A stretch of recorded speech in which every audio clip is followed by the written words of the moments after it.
Friend, have you ever watched a good team start to fray? First a small quarrel, then a split, and suddenly the season is gone. Cities fall the same way. I'm Plato. Walk with me. In a few minutes, you'll spot two early cracks, honor fever and money fever, and know one small fix you can try tomorrow. Previously, we built a city ruled by reason, but everything made by humans drifts. Today our question is simple. When order loosens, what rules next? Honor or wealth? I call the first drift Timocracy, a city that prizes honor and the spirited part of the soul, the part that loves victory and recognition. The second is Oligarchy, power measured by property, where appetite, the desire to have and to hold, sits on the throne. Keep that picture. Reason, spirit, appetite. We'll watch who takes the chair and how the whole house changes when they do. Let's begin with honor. Picture a club that once chose captains for judgment and steady character. Over years, the selectors grow careless. Training softens. Music, the gentle schooling of taste and reason, is brushed aside. Only drills remain. The next generation is brave, fit, eager for contests, and just a little deaf to wisdom. That's Timocracy in miniature. In a Timocracy, the city still looks disciplined. Leaders eat together, keep crafts at arm's length, train for war, but they distrust genuine lovers of truth. They prefer fighters and tacticians. They speak of strategy more than what is really good. And this is crucial. They keep a secret shrine to money. Gold under the mattress, a private treasury, a just-in-case fund.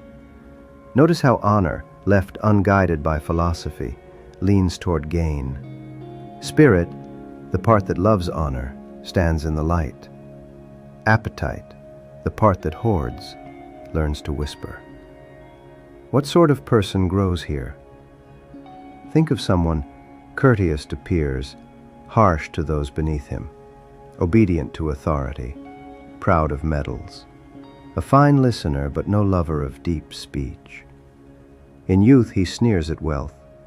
In age, without philosophy to guard him, his eye strays toward it. Honor becomes a bridge to money. Consider this.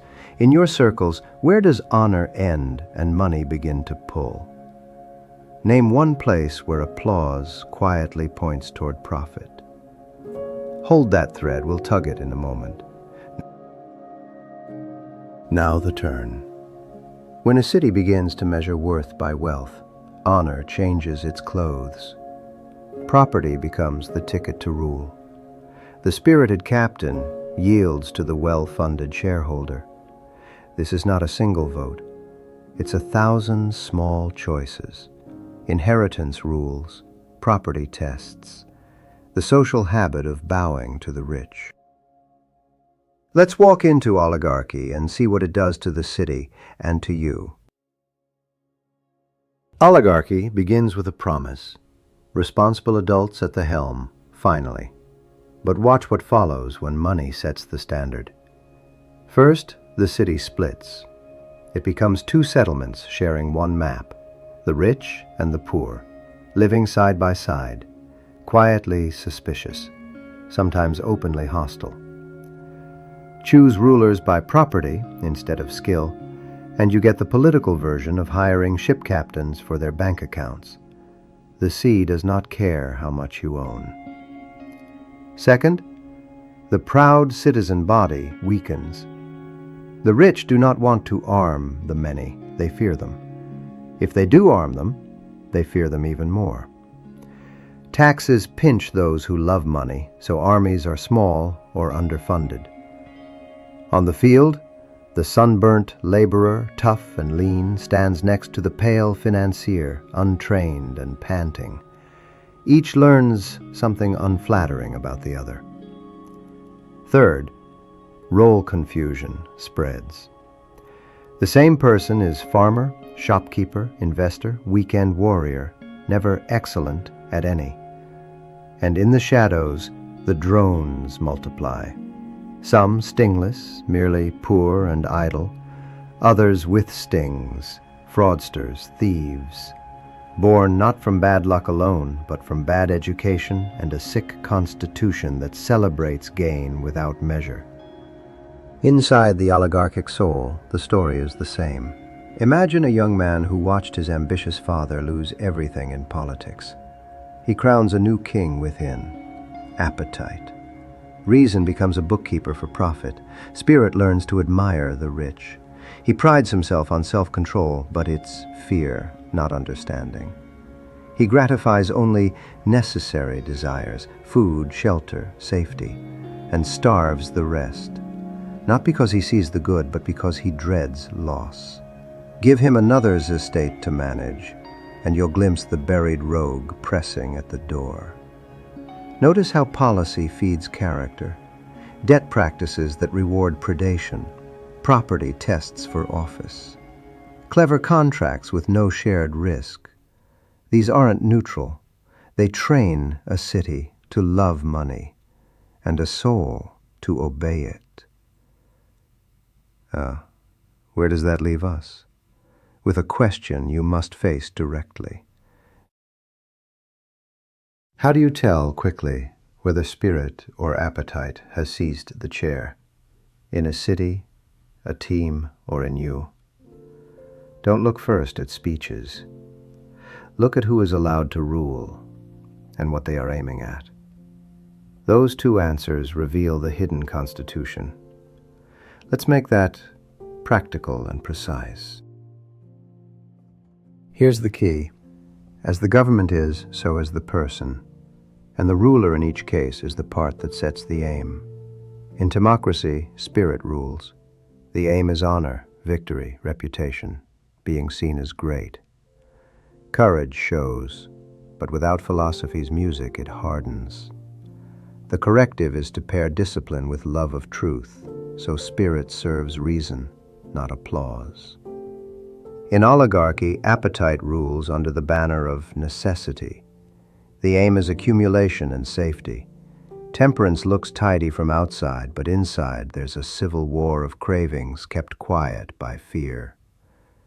The corrective is to restore selection by competence and character, and to curb practices that turn citizens into creditors and debtors first and neighbors second. Try it on two modern cases. A sports club obsessed with trophies, glory first, tilts timocratic.